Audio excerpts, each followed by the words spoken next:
Bonjour Georges. Bonjour. Merci d'avoir accepté cette interview pour Vertical Project concernant la sortie de ton dernier film intitulé Le temps des ovnis. Alors la première question que j'aimerais te poser, c'est de savoir qu'est-ce qui t'a poussé à faire ce film et quelles sont les circonstances de la genèse de ce projet qui est un projet ambitieux mais aussi dangereux et piégeant parce que la question des ovnis est toujours un petit peu tabou à notre époque. Eh bien, ce qui m'a poussé à faire le film, c'est toi, puisque j'étais en plein tournage dans le centre de la Terre des arêtes de poissons, dans les énigmes de ces souterrains mystérieux de Lyon, et tu m'as proposé d'aller voir les énigmes du ciel, puisque les ovnis, c'est quand même une énigme. Donc ça m'a semblé être un sujet passionnant, intéressant. Je m'y étais déjà intéressé il y a très longtemps, et j'ai hésité parce que je voyais assez bien les pièges qui étaient tendus. Puisque les ovnis, c'est souvent caricaturé, c'est souvent discrédité, et c'est un sujet qui est souvent tourné en ridicule. Et donc j'avais un peu peur de tomber dans ces pièges, et puis j'ai réfléchi, et on s'est mis d'accord sur l'idée qu'il s'agissait d'élever le débat, et de faire un film qui soit une vraie réflexion sur ce phénomène ovni, comme on dit, qui est très complexe, et je suis parti à l'aventure. Alors pour cette aventure, tu m'as proposé de rencontrer, dans un premier temps, une douzaine d'intervenants que tu as choisis et qui, j'avoue, étaient très bien choisis. Alors, on est parti, c'était il y a 10 ans, donc c'était une aventure qui a duré très longtemps, et on a interviewé une douzaine de personnes, ce qui a fait 32 heures d'interview. Et là, premier piège, comment mettre tout ça réduit dans l'espace d'un film, c'est-à-dire environ 1h30, 1h75. Et là, il y a un petit miracle qui s'est produit, c'est que, de façon assez aisée, alors que je ne m'y attendais pas du tout, le piège n'était donc pas là, mais de façon facile, ces 33 heures d'interview, on peut se réduire à 1h15. C'est un vrai petit miracle. Oui, c'est-à-dire que tous ces intervenants avaient des choses à dire, profondes, qu'ils avaient vécues avec ce sujet longtemps dans leur vie, et du coup, il s'est construit un récit. C'est-à-dire qu'on partait d'un point A, d'une situation donnée sur les ovnis, pour arriver à une autre vision des ovnis à la fin de ce discours entrecroisé entre les personnages. Mais qu'est-ce que j'avais ? Une émission de radio. Je n'avais pas un film, mais j'avais 12 personnages qui succédaient, qui alternaient sur un fond noir, et j'avais quand même prévu l'histoire, et je me suis dit, il va falloir illustrer tout ça. Deuxième temps, je suis parti à la recherche d'illustrations. Donc, pour mon idée de départ, c'était d'avoir des bulles de réalité, prises dans la vie quotidienne que tout le monde connaît, et confronter le récit de ces personnes qui racontent des choses un peu bizarres à une réalité très ordinaire. Alors ça marchait très bien dans le montage, j'ai commencé, ça marchait très bien pendant environ un quart d'heure, et puis après, d'une part, ça devenait répétitif, évidemment, et d'autre part, surtout, le discours des personnages, des intervenants, prenait une dimension un peu extraordinaire, et le réel ne suivait plus, évidemment, et on avait envie d'en voir plus, puisqu'ils racontaient des choses tellement incroyables que montrer la place Bellecour ou un paysage semblait dérisoire. Donc il fallait trouver une autre solution, il fallait trouver une idée qui m'est venue, qui était de montrer une réalité augmentée. De même qu'on parle de l'homme augmenté dans la sphère des transhumanistes, on peut faire une réalité augmentée. Et c'est un des intervenants qui m'a soufflé l'idée, qui est Philippe Solal, professeur de philosophie, qui compare dans le film les ovnis aux objets, aux créatures qu'on voit dans les jeux vidéo. C'est-à-dire qu'ils passent à travers les murs, ils font toutes les choses que la physique actuelle ne peut pas faire. Par contre, une réalité augmentée, par ordinateur bien sûr, permettait de faire ça. Ça veut dire, en termes de cinéma, d'avoir recours à des images de synthèse. Donc là, les galères ont commencé, parce que les images de synthèse, c'est compliqué à faire, surtout que je voulais des images de synthèse qui soient réalistes, et non pas des petits Mickey ou des choses simplifiées, mais des images de synthèse qu'on prenne pour de la réalité, et qu'on ne sache plus ce qui était vrai et ce qui était virtuel. Alors il y a deux façons de le faire. Il y a une façon qui est d'augmenter la réalité en plaquant des objets qui n'existent pas dans cette réalité, un peu comme les ovnis pour ceux qui croient que ça n'existe pas, ou de plaquer des objets d'une réalité informatique dans une réalité qui est matérielle. Mais on verra tout à l'heure peut-être que cette réalité matérielle est peut-être aussi informatique. Après, qu'une fois que l'ossature du film a été faite, avec ses illustrations, à la fois de la réalité, de la synthèse et une réalité composite, eh bien, le sujet devenait complexe et ne marchait plus tout seul. C'est-à-dire que les intervenants, qui étaient isolés du coup les uns des autres par des éléments de synthèse ou des éléments de réalité, ben, on perdait le fil et il fallait un fil conducteur. Oui. Et un ami m'a dit, écoute, quand on voit un film de toi, ce qu'on aime bien, j'ai plus rien, moi j'aime pas, mais il aime bien, puis d'autres aussi, c'est ta voix. Il manque ta voix. Alors j'avais pas du tout prévu de faire une voix off, un commentaire sur ce film, donc je m'y suis attelé, ce qui était très compliqué, parce que ça m'a obligé à faire une chose que je ne voulais pas faire, m'immerger dans l'expérience audiovisuelle que j'étais en train de faire. Ce qui rejoint la physique quantique, où l'observateur agit sur l'expérience et l'observation physique qu'il est en train de faire. Donc je me suis impliqué dans cette quête et le film est né. Était-ce de la curiosité? Le goût du mystère? Un désir de connaissance? J'ai toujours rêvé de voir un ovni. Comme vous, peut-être. On est pris par ce film et on sent qu'il y a une progression.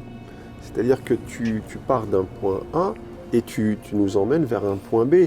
On sent nettement qu'il y a un parcours. Il y a un parcours dans ce film. En fait, il y a deux parcours. Il y a le parcours que je viens de dire, qui est celui des intervenants. Par le jeu du montage, eux aussi partent d'un point A pour arriver à un point B ou C. Et puis il y a le parcours de moi-même qui, partant d'une certaine donnée sur le phénomène ovni, arrive à d'autres considérations auxquelles je ne m'attendais pas du tout. Donc ce film raconte deux histoires qui s'entrelacent et qui arrivent dans les mêmes zones à la fin du film. Et donc c'est... Alors justement, la question, c'est... qui vient tout de suite aux lèvres, c'est est-ce que tu es le même au début du film et à la fin du film, enfin à la fin du tournage du film et du montage du film? Est-ce qu'il s'est passé quelque chose en toi? Est-ce que ta vision des ovnis et du monde a changé? Est-ce que ça t'a procuré quelque chose, ce film? Oui, ça m'a procuré beaucoup de fatigue déjà, parce que j'ai épuisé quand même, enfin épuisé entre guillemets, mais 4 motion designers pour faire les images de synthèse.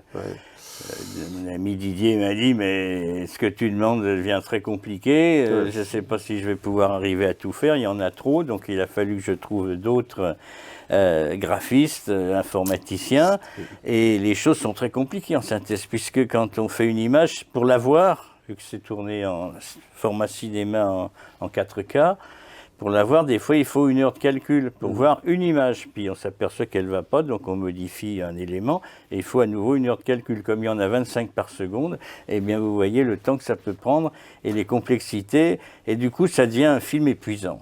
Donc, sur 1h52, il y a combien de temps d'image de synthèse? 35 minutes. 35 minutes? Oui. C'est un tiers du film. En gros, le film, il y a 3 tiers. Il y a 35 minutes d'image de synthèse, 35 minutes d'intervenants et 35 minutes d'illustration plus ou moins composite. Il y a un équilibre dans ce film. Voilà. Sans ça, est-ce que maintenant, après avoir exploré ce domaine qui était un petit peu nouveau pour toi, quoique tu l'avais déjà exploré dans ton film sur Rennes le Château, oui, il y avait quelques témoignages, des observations faites dans le secteur. Oui. Est-ce que maintenant tu peux dire, oui, je sais ce que c'est que les ovnis? Non, je ne sais pas ce que c'est, mais les ovnis changent sans arrêt de forme, donc c'est très difficile à saisir, puisque dès qu'on croit qu'on l'a compris, hop, ils proposent autre chose. C'est vrai. Et alors, ce que m'ont appris les ovnis, en faisant le film, c'est le rapport très étroit qu'il y avait entre les ovnis et le cinéma. Donc l'idée de faire un film sur les ovnis, mais un vrai film, pas un documentaire qui soit justement de la radio ou quelque chose d'approchant, mais faire un vrai film avec des moyens de cinéma, avec de la synthèse, etc., apportait quelque chose au sujet lui-même. Pourquoi faire un film qui sorte au cinéma? Parce que les ovnis ont un rapport très étroit avec le cinéma et avec la notion de spectaculaire. Les ovnis, curieusement, les observations d'ovnis, et ça se voit dans le film, recoupent des schémas cinématographiques. J'en ai trouvé un certain nombre. C'est ce que Gildas Bourdet appelle la monstration. Oui, la monstration. La monstration. Alors, le premier... Une mise en scène. Le premier thème que tout le monde connaît, qui est propre au cinéma, c'est le suspense. Les ovnis font du suspense. Par exemple, dans le film, il y a 2 séquences qui sont traitées avec le suspense. La première, c'est la séquence de Valençol. Un homme, seul, dans un champ. Un cultivateur, le matin, à l'aube déserte dans la campagne, va vérifier son champ de lavande et puis il voit des gens dans le champ de lavande. C'est en plus un plateau à Valençol, juste une route au milieu et ça fait penser à la séquence caractéristique de La mort aux trousses, où il y a un personnage, Cary Grant, qui attend, où un personnage attend quelque chose qui n'arrive pas et qui finalement arrive. C'est un avion qui l'asperge de produits chimiques. Mais disons qu'on a les notions de suspense avec Valençol. On l'a aussi avec l'affaire de Téhéran, que là on a illustré en synthèse, qui est la notion de poursuite, où on voit un avion à réaction qui va poursuivre un ovni.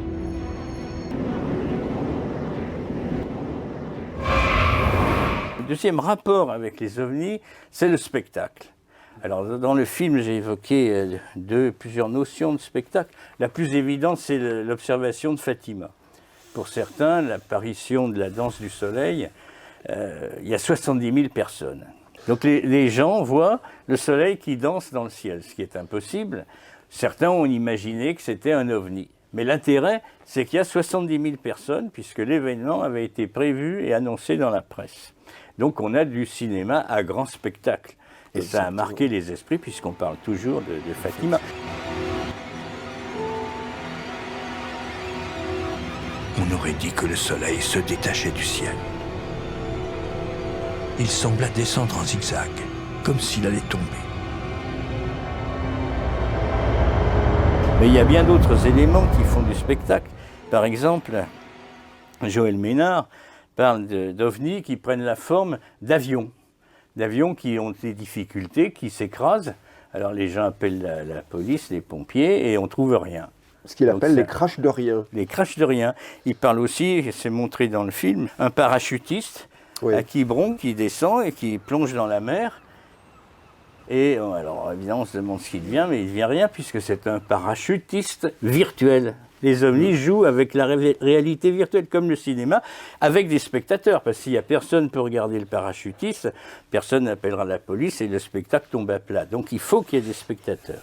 Le troisième élément, qui est propre au cinéma aussi, c'est le fantastique. Les thèmes fantastiques, l'histoire des ovnis en montre beaucoup. La plus intéressante, c'est évidemment les récupérations d'objets dans des bases secrètes, des cavernes, des souterrains. Il y a Roswell, bien entendu, et des monstres. La notion de secret, on cache quelque chose, on dissimule quelque chose. Oui, il y avait des échanges avec ces entités, et de façon bien plus élaborée qu'à Mainotte. Cette base, je me suis amusé dans le film, elle a située dans un volcan. C'est un peu un clin d'œil à Jules Verne, mais c'est un volcan qui est fait en images de synthèse, qui est volontairement un peu bande dessinée pour montrer le côté. Ça m'a fait penser, en faisant le film, je pensais à King Kong, à la fameuse île de King Kong, qui est une île un peu schématique, mais qui pousse au rêve. Et donc avec un certain merveilleux et peut-être aussi un certain fantastique. Il y a aussi la reconstitution de la base de Mainotte dans le Dakota qui est très impressionnante. Enfin, moi, là, on est vraiment au cœur de ces silos de missiles qui sont des fusées destructrices. Alors ça, c'est très impressionnant. Du fantastique, un peu limite science-fiction. Oui. À Téhéran, nous avions remarqué que les ovnis pouvaient bloquer les commandes de tir d'un avion. Alors, ouvrir ce silo. Un jeu d'enfant. Un nouvel élément encore qui est propre aux ovnis, c'est la mythologie. on voit dans le film, les ovnis jouent avec la mythologie. C'est ce qui a bien montré notamment Jacques Vallée, avec l'idée que les ovnis reprenaient les thèmes du Moyen-Âge, les fées, les lutins, etc., les diables, les anges et les sylphes. Ce serait bien de montrer ça dans le film, pour montrer justement le côté virtuel du phénomène ovni. De vrais fées. On pourrait les prendre dans ses bras.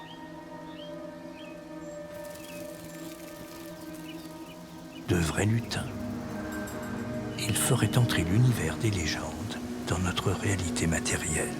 Alors, il ne s'agissait pas de faire un dessin animé parce que ça ne marchait plus à ce moment-là.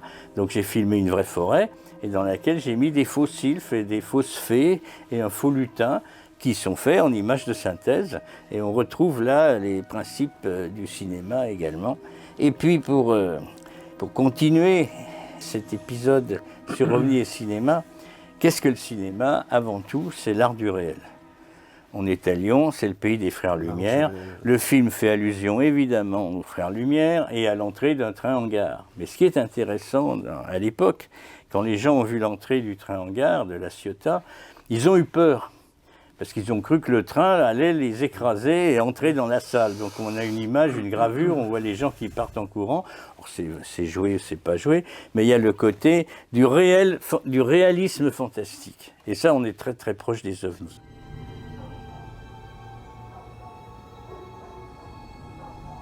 L'ovni qui va donner à la réalité une autre dimension rejoint finalement ce que fait le cinéma. L'autre élément que m'a fait découvrir ce film, puisque c'est notre question de départ, qu'est-ce que ça m'a apporté de faire ce film?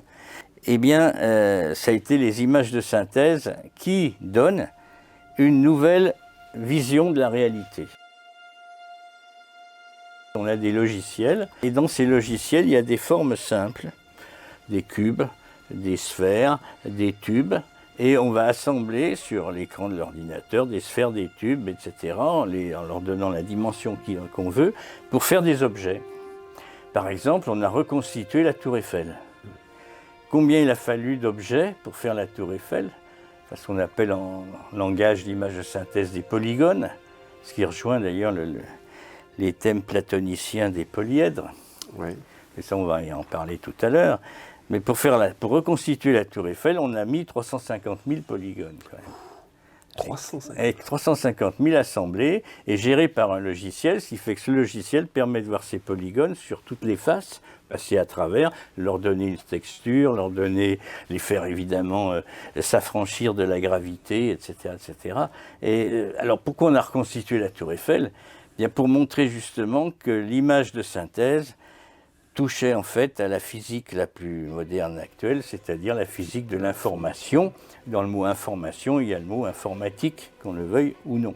Donc on a fait une tour Eiffel informatique pour montrer ce qu'étaient justement ces images de synthèse. Donc l'idée, en quelque sorte, c'est de montrer que les ovnis manipulent la réalité comme l'informaticien manipule des logiciels informatiques. Exactement. Et ils font pareil que les logiciels. Par exemple, il y a plusieurs logiciels qui font ce qu'on appelle du morphing. Ah oui. C'est-à-dire qu'on prend un objet de synthèse et on prend un objet de synthèse de départ, par exemple une caméra, et on prend un objet d'arrivée, par exemple un porte-avions.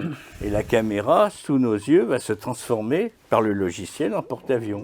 Exactement comme un ovni peut se transformer de soucoupe volante en sphère, en triangle. Donc ils font exactement comme les informaticiens, ce qui quand même pose très intéressant, des questions sur notre réalité. Exactement, dans quoi vit-on?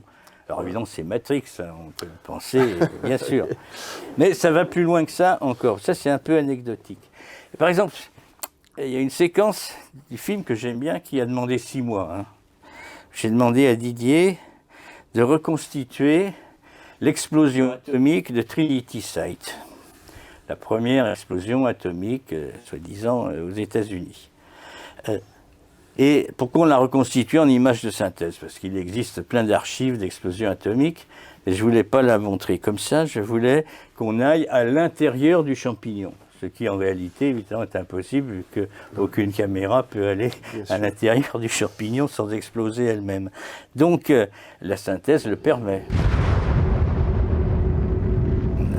construit un faux champignon informatique et après la caméra est partie à la rencontre des atomes. Alors, pourquoi ? La synthèse et la réalité rejoignent les ovnis.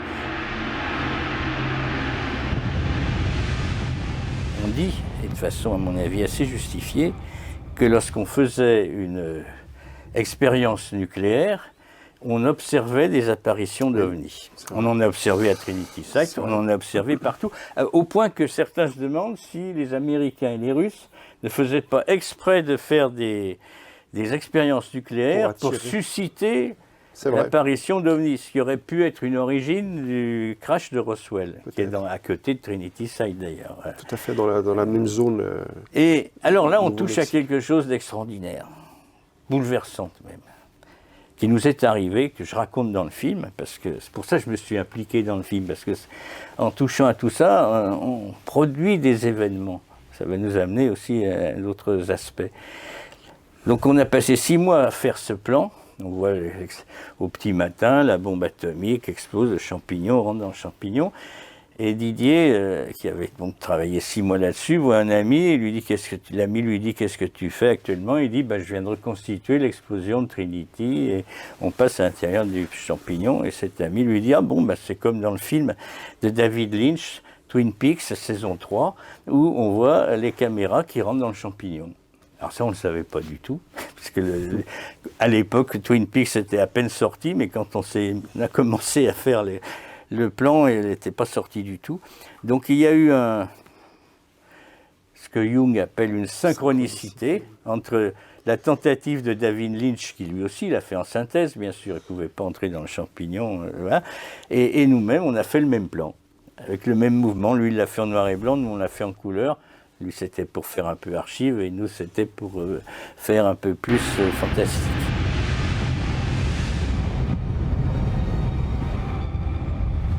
En touchant la matière, en touchant les atomes, en touchant les formes géométriques pures qui génèrent la matière, on va agir sur l'espace, évidemment, et aussi sur le temps. D'où le titre, le temps des ovnis. C'est le temps des ovnis parce que c'est maintenant, mais c'est aussi autre chose, c'est que dans les ovnis, non seulement ils travaillent un peu comme un informaticien en jouant avec l'espace et le temps, mais dans les ovnis, il y a un autre temps que le temps humain, manifestement. C'est ce que certains observent, c'est quand ils approchent d'un ovni, l'espace se dilate, le temps se dilate, ce qu'on appelle des missing time. Oui, il y a une modification de l'espace-temps autour du témoin, oui, c'est vrai, effectivement. Alors, on arrive à un autre aspect, après l'aspect atomique, l'aspect informatique, et on arrive à un aspect psychologique. C'est-à-dire que, notamment avec cette idée qui a fait la bascule du film. Au début, les hommes ont envie d'entrer en contact avec des êtres venus d'ailleurs, ou peut-être des hommes venus du futur, enfin bon, mais des êtres, des entités venues d'ailleurs d'un autre temps et d'un autre espace. Donc, ils ont souhaité, l'idée c'est même qu'on faisait des explosions pour faire arriver, pour susciter ces apparitions. Mais dans un autre temps, les ovnis ont peut-être aussi voulu venir nous voir. Et voulu venir nous voir de très près. Donc ils ont joué le jeu. Donc il y a un jeu, et ça rejoint le cinéma, il y a un jeu entre les ovnis et nous. Et alors, d'une part, nous, on les attire, et eux, quand ils viennent, ils nous attirent. Tant et si bien que des gens très nombreux, 8 millions de personnes, a-t-on dit, aux États-Unis dans les années 80, ont affirmé avoir été enlevés, abductés, comme on dit en anglais, enlevés par les ovnis, entrés dans une soucoupe volante, où là, ils ont subi des problèmes et des sévices d'ordre généralement des sexuel. Examens médicaux, on va dire. Oui, des examens sexuels, prélèvement de sperme, d'ovules. Ce qui fait que c'est important que ce soit ça. Alors peut-être pourquoi? Pour faire des manipulations génétiques, enfin tous les fantasmes peuvent germer, mais surtout ça montre que l'inconscient a un rôle dans le phénomène ovni. Si des gens imaginent, rêvent, qui vont dans une soucoupe volante et qui subissent des accouplements avec de gracieuses extraterrestres, on est en plein fantasme psychanalytique. C'est pour ça qu'il y a une partie du film, Alors je n'ai pas parlé de Freud parce que c'était quand même loin du sujet, ni de son rapport avec Jung, bien qu'on aurait pu en parler, mais on ne peut pas parler de tout, puisque Jung s'est intéressé logiquement aux ovnis, parce qu'il a écrit un mythe moderne, qui est sur son dernier livre, sur les apparitions d'ovnis, justement. Mais pourquoi s'est-il intéressé à ça? C'est parce que, alors là, le film en parle. Donc on a évoqué tout à l'heure la synchronicité, qui est un concept et une expérience vécue très jungien, par Jung, oui, bien sûr. Et c'est très bizarre, c'est-à-dire que deux événements qui n'ont pas de rapport entrent dans la réalité, deux événements réels, entrent en dialogue et vont créer un sens. Comment ça se fait? Qu'est-ce qu'il y a derrière? Alors Jung explique le phénomène en partie par l'archétype, c'est-à-dire que les synchronicités naissent des émotions des personnages et qui vont avoir accès dans leur inconscient à des archétypes, ce qu'on appelle aussi l'inconscient collectif, qui va modifier la réalité. Et là, Jung avait participé à des rencontres à Ascona, au bord du lac Majeur, avec des personnes qui, comme lui, partageaient les mêmes interrogations, c'est-à-dire Mircea Eliade, Marie-Louise von Franz, Henri Corbin, Gilbert Durand, Martin Buber se réunissaient, puis plein d'autres se réunissaient. Paoli aussi, le physicien. Non, je ne crois pas qu'ils soient venus à Ascona. Par contre, Jung et Paoli ont communiqué. Paoli, qui a été prix Nobel, et qui s'intéressait à la physique quantique. Alors la physique quantique, justement, étudie un phénomène bizarre, comme je disais tout à l'heure, où l'observateur va influencer l'expérience. Et la synchronicité, c'est un peu ça, c'est-à-dire que la personne va influencer la réalité qui va lui répondre, bizarrement. Alors qu'est-ce qu'il y a derrière cette réalité qui répond? C'est une question que se sont posées les personnes qui se réunissaient dans les rencontres Eranos, donc à Ascona. Et Henri Corbin, j'ai essayé d'illustrer dans le film, ça marche assez bien d'ailleurs, d'après les quelques publics tests qui ont vu la séquence. Je sens que dans le public, il fait qu'il ne faut pas fuir le compliqué, ni le complexe. Il faut y aller à fond, et il en restera toujours quelque chose, même si tout n'est pas compréhensible, et loin de là, tout n'est pas compréhensible. Alors, on est au monde. Bon, ben on vit dans le monde réel, comme nous, là, on est en train de faire une interview. Bon. Puis on a des idées aussi. Alors, les idées, c'est pas visible, c'est abstrait, c'est intellectuel. Le monde réel, c'est concret, c'est matériel. Et puis entre les deux, vous avez les images. C'est ce qu'on appelle l'imaginaire. Donc on rêve à des choses extraordinaires, et puis même on peut rêvasser au Père Noël, au loup-garou, à tout ce que vous voudrez, mais ça n'existe pas, c'est des illusions. Et Henri Corbin dit qu'il y a un quatrième monde, plus intéressant, et qui fait le pont entre les idées et le monde réel, alors que l'imaginaire ne fait pas le pont. Et au contraire, il coupe du monde réel, ce qui fait qu'une partie du public vont dire les ovnis, ça n'existe pas parce que c'est imaginaire. Mais si on prend la thèse d'Henri Corbin, les ovnis, ça peut exister parce qu'ils font partie d'un quatrième monde qu'il appelle le monde imaginal. Ce sont des images, comme le cinéma, mais des images qui ont une assise réelle. Si vous allez au cinéma, vous voyez Gérard Depardieu sur l'écran. Alors vous dites, ça n'existe pas, parce que c'est sur un écran, c'est un film. C'est imaginaire. Ben, Depardieu, je suis désolé, il n'est pas imaginaire, il existe. Donc ce que vous voyez, c'est toute l'ambiguïté du cinéma, c'est réel et c'est imaginaire. Et c'est imaginaire en même temps, c'est donc imaginal. Ça fait la synthèse entre les deux. C'est notamment le cas des lieux sacrés. Pour ça, le rapport entre les ovnis et le sacré est très important. Pour ça que dans le film, je me suis amusé à mettre des anges, des démons, des dieux antiques. On voit Anubis, on voit Neptune, etc. Parce qu'il y a un rapport très étroit avec les dieux sacrés, les dieux de l'Antiquité, par exemple. Donc, vous entrez dans une église, c'est réel une église, bien sûr.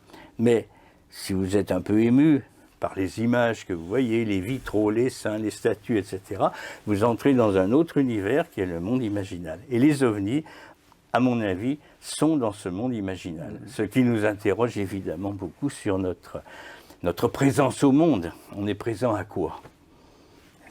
à l'imaginal, à la réalité, aux idées, à l'imaginaire, comment ça fonctionne tout ça. Donc on dépasse de loin Freud et on complète un peu Jung. C'est là où on s'aperçoit que le projet de ce film dépasse largement ce qu'on a l'habitude de voir. Alors je ne vais pas citer le nom, mais sur les grandes chaînes de télévision ou même parfois au cinéma, c'est vraiment un film qui ne laisse dans l'ombre aucun aspect du phénomène OVNI. Oh ben, on aborde tous les aspects, je peux le dire. Enfin, tous, on ne sait pas, le monde est infini, donc tous les aspects connus voilà, de ce phénomène. Oui, connus ou soupçonnés. Oui. Enfin, voilà, c'est vraiment un film complet sur la question des ovnis, et rien n'est laissé dans l'ombre, on aborde tous les sujets sans tabou. Donc c'est un vrai film de réflexion, de réflexion sur ce sujet. Par exemple, même si on n'y croit pas, le film peut apporter quelque chose. Les ovnis, c'est un miroir. C'est notre miroir. C'est un miroir. Donc toutes nos idées, tous nos fantasmes, toutes nos hypothèses sont projetées dans les ovnis qui nous les renvoient. C'est ça qui est étonnant. Parce qu'ils pourraient déjà ne pas exister et puis s'en ficher complètement. Donc, et ne ça rien dit nous beaucoup de renvoyer. choses sur nous, les ovnis. Par exemple, alors qu'est-ce que ça dit? C'est une partie du film qui est intéressante aussi, à mon avis, fondamentale même. Ça dit quelque chose sur notre futur. Qu'est-ce que notre futur? Actuellement, c'est un secret pour personne, on est à la croisée des chemins. Entre d'une part, une société qui évolue vers un matérialisme de plus en plus prenant et qui est à base d'intelligence artificielle, c'est-à-dire d'ordinateurs, c'est-à-dire qu'on va devenir des hommes bioniques. Par exemple, les hommes, on fait déjà des implants, comme les ovnis qui font aussi des implants, d'après les abductés. Les ovnis anticipent ce qui va se passer, c'est ça qui est très troublant. Et les ovnis, dès les années 70, les abductés, comme on dit, ils disaient on m'a implanté des choses dans le bras, etc. Puis on les voyait même, pour certains, comme le docteur Lear, et les extrayait même du bras. Donc les implants, ça existe aujourd'hui. Je découvris que par la suite, dans les années 1990, des chirurgiens avaient extrait des implants du corps d'autres personnes et les avaient fait analyser. Tout le monde se fait mettre des fémurs artificiels, des cristallins artificiels pour la cataracte, des cœurs artificiels, et on va arriver à un homme artificiel si on continue, et assez vite. Il y a même des hypothèses où on envisage de transférer, et là c'est passionnant, enfin c'est fou, mais l'esprit humain dans des disques durs. Oui. Ce qui fait que l'homme, quand il mourra, il va garder un souvenir dans un disque dur qui pourra être réimplanté dans un cerveau. Ça a été fait, déjà. Ça a été fait sur des vers de terre. Alors, c'est pas une pensée très évoluée, mais ça a été fait sur des vers de terre. Ça a été fait. Il y a un livre formidable qui s'appelle le règne du Minotaure. Je ne sais pas le titre exact. De deux professeurs de philosophie qui parlent de ça, justement. Mais ça pose aussi la question de savoir qu'est-ce que la conscience. Est-ce qu'on peut transférer la conscience sur un disque dur? Ça suppose qu'on peut la numériser quelque part et qu'on peut la rendre semblable à une espèce... Mais justement, est-ce que là, on ne se pose pas la question de savoir qu'est-ce que la conscience humaine? Est-ce que la question des ovnis ne nous amène pas aussi à cette question? Bien sûr que si. Donc c'est pour ça qu'il y a un choix, où on va vers une société de plus en plus matérielle, avec des robots, etc., une intelligence artificielle, qui va nous priver... Oui, c'est ça. Le sous-titre de ce livre, c'est « Penser la technique ». Et on s'aperçoit qu'on ne peut pas penser la technique. Elle pense pour nous. On le voit dans notre ordinateur, il prend la main, et puis nous, on n'a plus qu'à attendre son bon vouloir, qu'il ait fini le calcul, etc., etc. Donc il y a toute une évolution là-dessus, mais qui n'est pas forcément bénéfique pour l'homme. Et les ovnis, à mon sens, alors ils intègrent cette évolution dans le film, on voit aussi des... Alors ce qui est intéressant, c'est qu'on a tous les aspects dans le phénomène OVNI, et lors des abductions justement, tu as des témoins d'abduction qui disent il y a l'OVNI qui arrive au-dessus de mon lit ou de ma maison, et j'avais l'impression de sortir de mon corps. Oui. Comme s'il vivait une expérience hors du corps et que sa conscience sortait de son corps. Donc ça contredit un petit peu le fait que la conscience peut être... Donc ça pose des questions, plus que ça n'apporte de réponses. Les abductions, justement, j'en parle un peu dans le film avec Marie-Thérèse de Brosse, renvoient aux expériences de mort imminente. où la personne, quand elle se voit ou s'imagine aspirer dans l'OVNI, traverse un tunnel et au bout du tunnel, il y a de la lumière avec des êtres bizarres. Alors soit ils sont ouverts, soit ils sont... Mais ça ressemble à une expérience de mort imminente, une expérience spirituelle.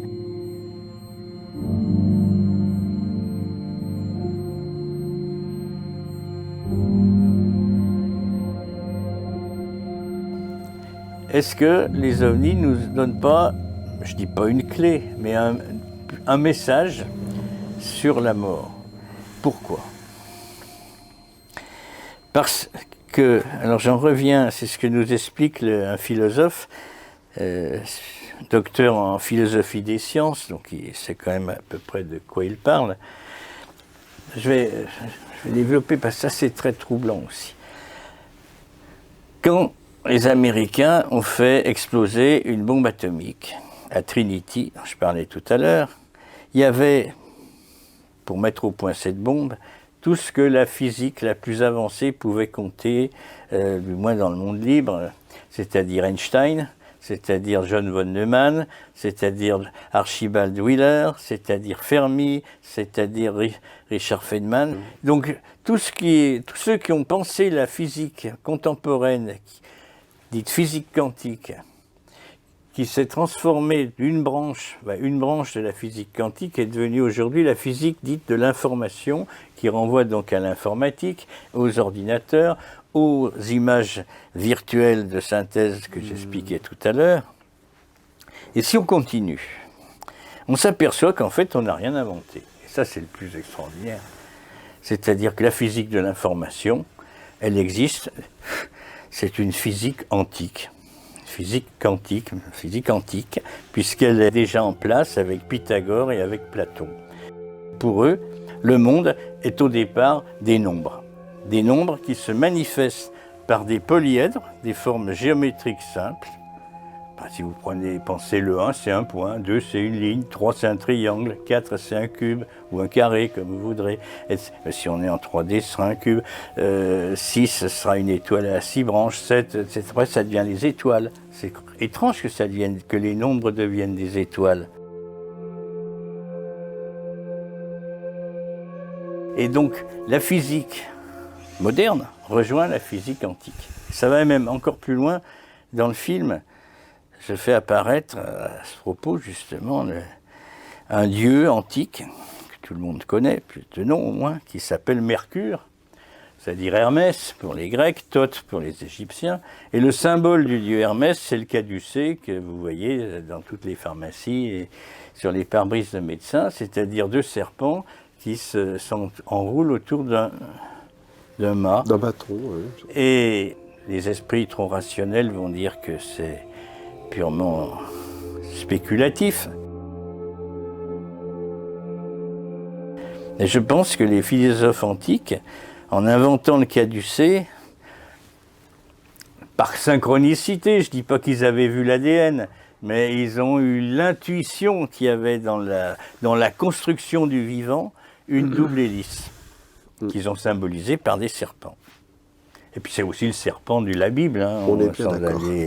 Et donc, les ovnis sont accusés parfois, par les abductés, de procéder à des manipulations génétiques, d'où les fameux hybrides. D'où l'idée que peut-être des ovnis, puisqu'ils peuvent changer de forme, s'ils sont peut-être des hommes avec 3 têtes et 15 yeux, 16 yeux, ils peuvent prendre la forme d'un homme ou d'une femme et se promener parmi nous et en étant de la réalité sans être de la réalité. Et donc, à partir de là, le film devient vertigineux et pose la question, une question clé. Là, j'aimerais la développer un petit peu, ce qui est un autre aspect que j'ai découvert dans le film. En faisant le film, j'ai essayé de faire un film qui soit beau. J'ai essayé de travailler beaucoup les images et d'avoir une dimension artistique et esthétique dans ce film. Pourquoi? Pas pour le plaisir de faire beau, enfin encore que ce soit un plaisir, mais c'était pas le but premier, c'est que les ovnis touchent aussi au monde de l'art. Pourquoi?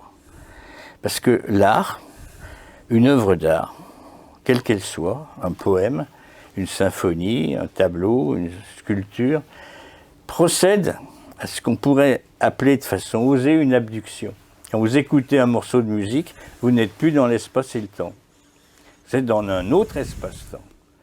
Et vous rejoignez la source, une des sources de la création artistique et des ovnis. Même sur les sciences.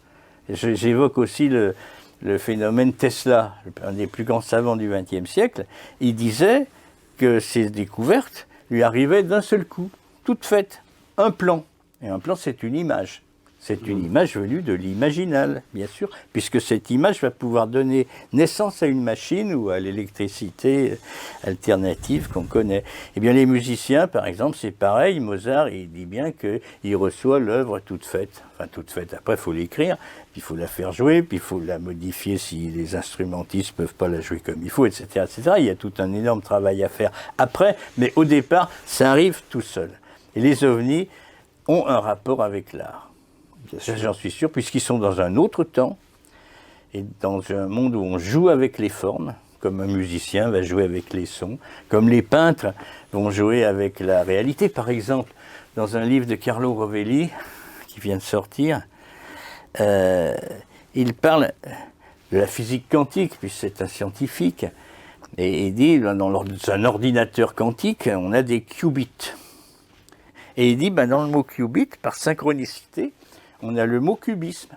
Qu'est-ce que c'est que le cubisme?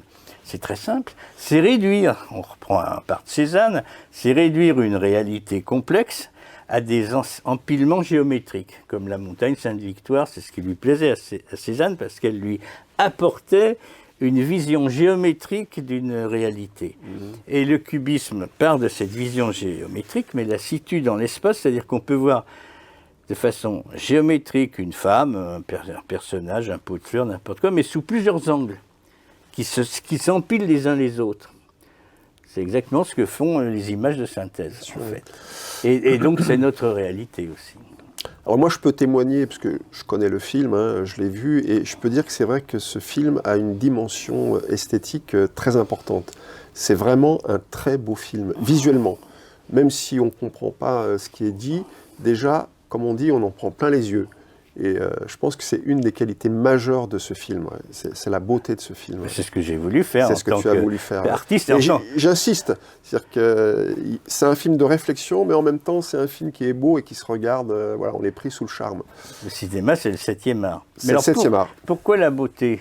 Il y a une réalité qui est celle du récit, de ce que disent les gens. Mais il y a des arrière-plans. Et il y a ce qu'on appelle l'inconscient, dans lequel naissent, gisent des archétypes et qui codent et qui par la forme esthétique vont sortir de la réalité. Par exemple, et ça on rejoint des synchronicités. Par exemple, je vous disais tout à l'heure, il fallait que je filme des illustrations. Par exemple, la place Bellecour, puisqu'on est à Lyon, la place Bellecour, c'est la place Bellecour. Bellecour. Oui, voilà, déjà le mot nous dit quelque chose. Mais continuons. Derrière un paysage, vous avez des mots qui nomment le lieu, place Bellecour, et puis vous avez une histoire du lieu aussi. Les lieux ont une histoire. La place Bellecour, ça nous raconte quoi? Ça raconte l'histoire de Magonia, des tempestaires, c'est-à-dire des êtres au temps de Charlemagne, qui débarquent d'un engin volant. Évidemment, ils ne plaisent pas aux Lyonnais. Et un évêque à Gobard raconte cet épisode, il sauve les Magoniens, qu'on appelle aussi les tempestaires, qui sont des aliens avant. Alors, vous voyez, la place Bellecour, on peut... Autre chose encore comme lieu, il y en a plein, tous les lieux. Il y a un lieu qui est très intéressant, enfin, je ne sais pas si tu en parles dans le film, c'est Valençol. Ah oui, alors. Déjà, Valençol, le Val du Soleil. Bien sûr. Et je crois que le blason de la ville de Valençol, c'est un soleil, il me semble. Hein. Oui, et juste à côté, on a quoi? Iter. Alors, ça n'existait pas lorsque Mas a vu son ovni, mais bon. Mais il y avait Cadarache. Il y avait Cadarache, oui. Étonnant. Ces bâtiments abriteront bientôt le tokamak. Donc il y a des liens symboliques, les lieux... J'ai choisi des lieux qui m'inspiraient tout bêtement. Ouais. Par exemple, un lieu que dans le film, vous verrez, on a une petite chapelle dans les environs de Lyon où il y a des grosses pierres. est-ce que c'est des mégalithes, pas des mégalithes, on n'en sait C'est rien. un Randani, oui. La chapelle est romane, je suis allé, et là belle, passait un couple qui regardait le paysage. Ben, pour moi, c'était Adam et Ève, qui regardaient un paysage qui lorgnait vers le paradis, vu qu'il est très beau, vu qu'il y a une chapelle romane qui évoque quand même l'origine de l'homme. Et puis je me suis dit, allons-y, alors on va faire une image composite. Donc j'ai fait venir un pommier de synthèse, qui arrive avec ses pommes. Bah oui, si c'est le paradis, il y a le pommier, il y a le tree of life, l'arbre de vie. J'ai mis un olivier parce que voilà, ça pouvait faire un peu exotique. Et puis, ça va très loin, si ça rejoint l'art. Et j'ai fait venir des grosses grappes de raisins qui viennent du haut du cadre et qui descendent. Et ça, c'est une allusion consciente que j'ai faite à un tableau de Poussin qui s'appelle L'Automne. Vous avez deux personnages qui portent une grappe de raisin énorme, qui traîne presque par terre, qui fait au moins 1 mètre de long, et pour évoquer l'abondance du paradis terrestre. Et ce paradis terrestre, donc, qui est lié aussi au mythe ovni. Alors, il faudrait relire Biglino, il faudrait relire le livre d'Enoch, il faudrait relire Sitchin, où certains archéologues, etc., penseurs, disent que les ovnis viennent depuis la nuit des temps, sont peut-être à l'origine de l'humanité.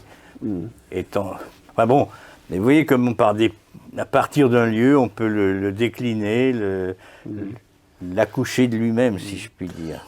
Donc on peut dire en fait que ce film est une réflexion non seulement sur les ovnis, mais aussi sur nous. Ouvre des portes sur la philosophie, sur la science, sur la métaphysique, sur la spiritualité. Enfin, je veux dire, on s'aperçoit que le phénomène ovni, c'est vraiment une ouverture de l'esprit sur des tas de sujets. Par exemple, encore un petit détail, mais il y a plein de petits détails. Ce qu'ils font, c'est pas pour le plaisir de mettre des codes et des pistes cachées que moi seul connais. Puisque je ne mets pas mes sources, mais je veux dire, c'est que c'est construit. Par exemple, à un moment où on parle de la fin possible de l'humanité, c'est-à-dire le contraire du paradis, la fin du monde, avec la bombe atomique, s'il n'a pas laissé quand même d'interpeller les gens. Et juste après, on voit une forêt. Bon, coucher du soleil, un peu rouge, un peu inquiétante. Et puis, j'ai demandé aux musiciens une pièce de Schumann. C'est quelques notes, un recueil de petites pièces qui s'appelle Les scènes de la forêt, c'est pour ça qu'on voit une forêt. Le morceau s'appelle L'oiseau prophète. Un bon signe. Ou l'annonce d'une catastrophe. Donc c'est l'oiseau qui parle la langue des oiseaux, cher aux alchimistes, et puis qui peut évoquer aussi l'ovni, prophétique. Enfin, c'est un petit clin d'œil, ça va. Et quand on additionne tous les petits clins d'œil, on fait une œuvre qui, j'espère, tient debout.